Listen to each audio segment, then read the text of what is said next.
सभी साथियों को मेरा नमस्कार। मैं आपका भाई पंकज सूर्या, स्टूडेंट आर्मी संस्थापक। आज बात करेंगे थोड़ा हरियाणा के विषय में, जो सैनी समाज की शान आन बान शान माननीय राजकुमार सैनी जी, जो इस टाइम लोकतंत्र सुरक्षा पार्टी को प्रमोट कर रहे हैं, ओबीसी SC ST की आवाज़ उठा रहे हैं, लगातार बहुत पुराने समय से निस्वार्थ समाज की सेवा करते आ रहे हैं।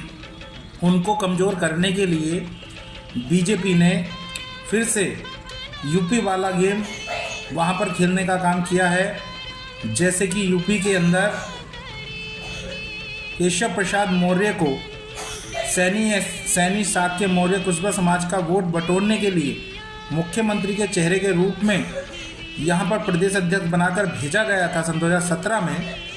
और पूरे सैनी समाज शाक्य मौर्य कुशबा का वोट लेकर और उन्होंने वो लड्डू किसी और के हाथ में दिया, वो पद किसी और के हाथ में दिया।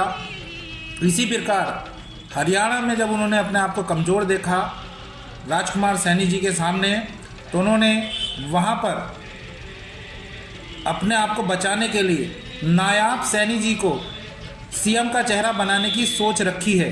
और मुझे ऐसा लगता है कि चुनाव होने से पहले ही कहीं उनको CM घोषित ना कर दिया जाए। जो वर्तमान CM है उनको हटाकर नए CM को नायाब सैनी जी को ना एंट्री करा दें। ये बीजेपी जो माननीय राजकुमार सैनी हरियाणा पूर्व सांसद जी को कमज़ोर करने के लिए और आप लोगों के अधिकारों को जिस तरीके से हनन किया जा रहा है, उस तरीके से ये तो मैं महसूस कर चुका हूँ कि कहीं ना कहीं सैनी शाक्य मौर्य कुशबा इस समाज के आगे हर पार्टी नतमस्तक होगी। परंतु इस समाज को एकजुट होने की ज़रूरत है। अगर ये लोग पूरे भारत में एक मिसाल कायम करें कि हम एकजुट हो सकते हैं, तो यकीन मानना भारत में प्रधानमंत्री का चेहरा ओबीसी समाज में, जो सच्चा ओबीसी समाज का व्यक्ति होगा वही बन सकता है ओबीसी समाज का।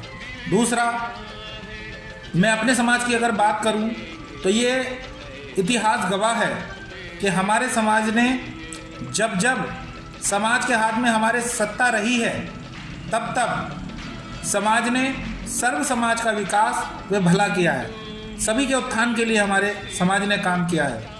सत्ता जिन लोगों के हाथ में रही है, कहीं ना कहीं देश को गुमराह और देश को बेकार करने का काम इन लोगों ने किया है। आज भी देश के हालात बहुत ज़्यादा ख़राब हैं। देश बहुत ज़्यादा डाउन स्थिति में पहुंच चुका है। अभी लोगों की समझ में नहीं आ रहा। गरीब लोग हैं बेचारे, अज्ञानी हैं, पढ़े लिखे कम हैं। उसकी वजह से लोगों को नहीं पता कि देश की तरक्की में किन किन चीज़ों का हाथ होता है, किन किन चीज़ों की ज़रूरत होती, कौन कौन सी चीज़ें एक्टिव आगे होनी चाहिए। देश आज बहुत बुरी स्थिति में है। और मैं एक बात फिर से कहूँगा कि जब मेरे समाज के हाथ में सत्ता रही है, अधिकार रहे हैं, तब इस देश का विकास हुआ है। चाहे वो चंद्रगुप्त मौर्य हों, चाहे वो सम्राट अशोक हों, चाहे माता सावित्रीबाई फुले हो, ज्योतिबा फुले हो, या अगर मैं बात करूं भगवान स्थिति में तो भगीरथ जी हों। भगीरथ जी ने गंगा जब लाए थे वो किसी अपने के लिए अकेले के लिए नहीं लाए थे। आज अगर उसका पानी पीता है तो पूरा भारत पीता है, पूरी दुनिया पीती है गंगा माता का पानी। तो मैं आपसे अनुरोध करता हूं कि ओबीसी समाज और ख़ास करके जो सैनी शाक्य मौर्य कुशबा है, उनसे मैं अनुरोध करता हूं कि एक प्लेटफॉर्म पर आइए। जो मात्र 15% लोग इस देश पे राज कर रहे हैं, देश का बट्टाधार कर रहे हैं, देश को जो कभी सोने की चिड़िया कहा जाता था, आज इन्हीं लोगों का कहीं ना कहीं हाथ है जो देश बिखरा हुआ है। और एक बात और मैं बता दूं, ओबीसी SC ST जो गरीब जाति है, 90% लोगों की अगर मैं बात करूं तो वे लोग अपने देश में ही, चाहे कर्ज हो जाए चाहे कुछ भी हो जाए, वो अपने देश में ही मरते हैं। और मैं आपसे और बात करूं, मात्र 15% लोग ऐसे हैं, जो 90% ऐसे लोग हैं जो विदेशों में अपने देश की संपत्ति ले जाकर विदेशों में अपना रैन बसेरा कर रहे हैं। तो मेरा अनुरोध है, सर्च कीजिए कि इस देश में क्या होना है। आप लोग इस देश के मूल निवासी हो। इस देश की जिम्मेदारी हम सब पर है। अगर आज आप लोग नहीं जागे तो इस देश का बट्टादार होगा और उसके जिम्मेदार आप होंगे, हम होंगे। इसलिए एकजुट हो जाइए और रणनीति के तहत काम कीजिए। देश को बचाना है, देश को बचाना है, इस देश की जनता को बचाना है, इस देश को बचाना है। धन्यवाद। जय हिंद, जय भारत, जय माँ भारती। और एक बात, मुझे खुशी है कि नायब सैनी जी को मुख्यमंत्री का चेहरा बनाने की तैयारी चल रही है, मगर मुझे दुख इस बात का है कि नायब सैनी जी भी वहाँ पर खुलकर नहीं बोल सकते। जो समाज की समानता की बात ना कर सके वो सीएम क्या, वो प्रधानमंत्री क्या। जो समानता और समान अधिकारों की बात करे हमें वो सीएम चाहिए। हमारा समाज और हमारा देश सबका है। इस देश में समान अधिकार होने चाहिए और समान अधिकार के आधार पर ही इस देश में एकता को बढ़ाया जा सकता है, अन्यथा विखंड ही हम लोग रहेंगे।